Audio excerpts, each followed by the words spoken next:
১৯৯০-এর রাম মন্দির আন্দোলনে সামিল হওয়া অভয় আগরওয়াল ডাক পেলেন রাম মন্দিরের উদ্বোধনী অনুষ্ঠানে। ২২শে জানুয়ারি রাম মন্দির উদ্বোধনের অনুষ্ঠানে আমন্ত্রণ পেলেন আসানসোলের বাসিন্দা অভয় আগরওয়াল। প্রসঙ্গত উল্লেখ্য, ১৯৯০ সালে রাম মন্দির আন্দোলনে যোগ দিয়েছিলেন আসানসোলের বাসিন্দা পেশায় ব্যবসায়ী অভয় আগরওয়াল। তার দাবি, ১৯৯০ সালে পশ্চিমবঙ্গ থেকে তিনি রাম মন্দির আন্দোলনে করসেবক হিসেবে যোগদান করেন। আন্দোলনে যোগ দিয়ে আন্দোলন চলাকালীন ৩০শে অক্টোবর তার পায়ে গুলি লাগে। তিনি গুরুতর আহত হন। পরে তাকে উদ্ধার করে নিয়ে যাওয়া হয় ফাইজাবাদ সদর হসপিটালে। সেখানে তিনি সুস্থ হয়ে ওঠেন।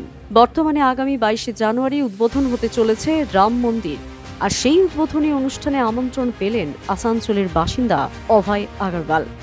চলতি মাসের ১৯ তারিখে আমন্ত্রণে সাড়া দিয়ে অযোধ্যার রাম মন্দিরের উদ্বোধনী অনুষ্ঠানের উদ্দেশ্যে রওনা দেবেন বলে জানিয়েছেন তিনি। কেমন লাগছে সেটা কোথা দিয়ে বর্ণন করা যায় না, সেটা তো আর বলার আমার কাছে শব্দ নেই। কিন্তু কেন পেয়েছি, আমাদের সনাতন ধর্ম, যে আজ ৫৫০ বছর ধরে লক্ষ লক্ষ লোক যেখানে বলিদান দিয়েছে, সেখানে আমিও ১৯৯০ সালে কার সেবাতে গিয়েছিলাম। আসানসোল থেকে আমরা ২১শে অক্টোবর বেরিয়েছিলাম, 21 অক্টোবর।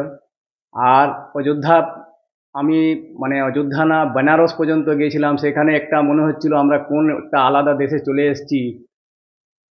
ভয়ঙ্কর, চারদিকে শুধু পুলিশ স্টেশনে বেনারসে। আর যত লোক যাচ্ছিল সবাইকে অ্যারেস্ট করা হচ্ছিল। সেখানেই আমি ওখান থেকে নেমে বেরিয়ে ওইখান থেকে ৩৫০ কিলোমিটার হেঁটে আমি অযোধ্যা পৌঁছেছিলাম ২৮শে অক্টোবর। কত সাল? হ্যাঁ, ১৯৯০-তে। ওইখানে আমরা কার সভা করেছিলাম, যেখানে সেই সময়ে মুলায়ম সিং মুখ্যমন্ত্রী ছিলেন। উনি বলেছিলেন যে ওহা পে পরিন্দা ভি পর नहीं মার সকেগা, কোনো পাখিও ঢুকতে দেবো না। সেখানে আমার সনাতন ভাইরা আমাদের সব মিলে আমরা ওখানে কর সভা করেছিলাম। ওনার চ্যালেঞ্জকে অ্যাকসেপ্ট করে আমরা সেখানে ঢুকেছিলাম। সেদিন ৩০শে অক্টোবর আমাদের ওখানে কর সভা করার পর খুব দুর্দান্ত ভাবে, যেমন একদম নৃশংস হত্যা করা হয় সেভাবে আমাদের কার সেবকদের গুলি মারা মেরে চালানো হয়েছিল। আমার সামনেই না করেও ৮-১০ জনকে গুলি লেগেছিল। তার হঠাৎ করে আমার জাঙ্ঘে এসে গুলি লাগলো। আমি বুঝতে পারিনি যে আমার কি হয়েছে। আমি ওইখানেই পড়ে গেছিলাম। পড়ার পরে আমার পা পুরো ভেঙে গিয়েছিল। ২.৫ ইঞ্চি হাড় পিছন দিক দিয়ে চুর হয়ে আমার পুরো হাড় ভেঙে বেরিয়ে গেছিলো। আমি পড়ে গেছিলাম। সেই সময় আমার কাছে একজন হেঁটে শুয়ে শুয়ে আমার কাছে এসছে। আমাকে বললো, অভয় কেমন আছো? তখন আমাকে বললাম, ভাই আমি বুঝতে পারছি না কি হয়েছে আমার। তখন আমি হাত বাড়ালাম, হাত ধরে আমাকে টেনে একটা মন্দিরে ঢুকালো। ঢুকে আমাকে একটা খাটের মধ্যে শুইয়ে আমার পায়ে লাঠি দিয়ে বাঁধলো, পাটা সোজা করলো। নিয়ে ওইখান থেকে আমাকে শ্রীরাম হাসপাতাল নিয়ে যাওয়া হলো। ওইখানে আমার খুব রক্ত বেরিয়ে গেছিলো, খুব সিরিয়াস কন্ডিশন ছিল।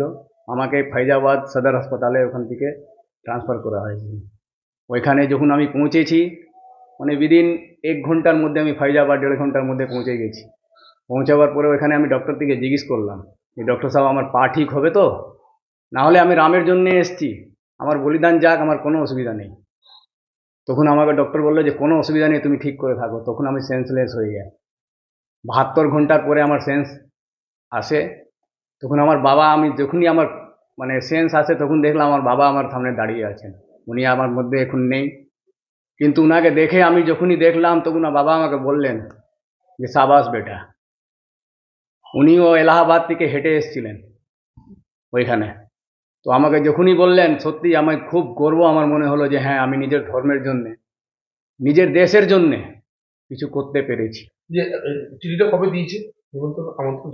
আমার কাছে হোয়াটসঅ্যাপে 12 তারিখে 12ই জানুয়ারি আমার কাছে মেসেজ চলে আসে যে আপনি বিশেষ ইয়েতে আপনাকে আমন্ত্রণ করা হচ্ছে।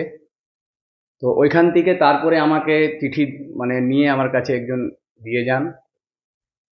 উনার রাঁচি চিঠি পাঠানো হয়েছিল আমাদের পূর্বাঞ্চলের ওইখানে ইয়ে আছে, হেড অফিস আছে সেখানে। তো ওইখান থেকে আমাকে চিঠি পাঠানো হয়। তারপরে কেমন লাগছে যাবে? এত উঁচু মন্দির হচ্ছে।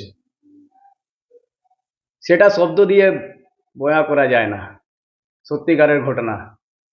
550 বছরের পর সত্যি মনে হচ্ছে যে ভগবান নিজেই চলে, যে 14 বছরের বনবাসের পর, তখন ত্রেতা যুগ ছিল, এখন কলিযুগ।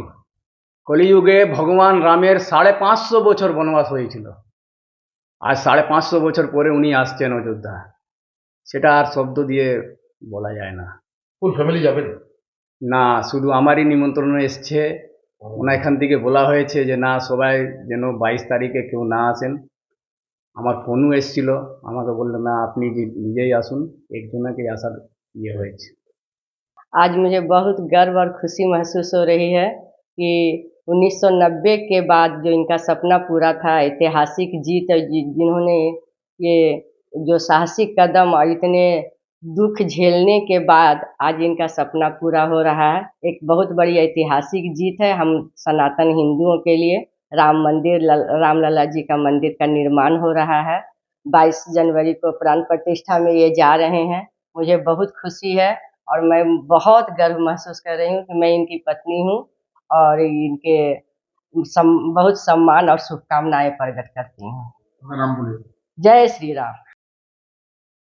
দ্য সহজ পাঠ, সহজ কথা, সঠিক তথ্য।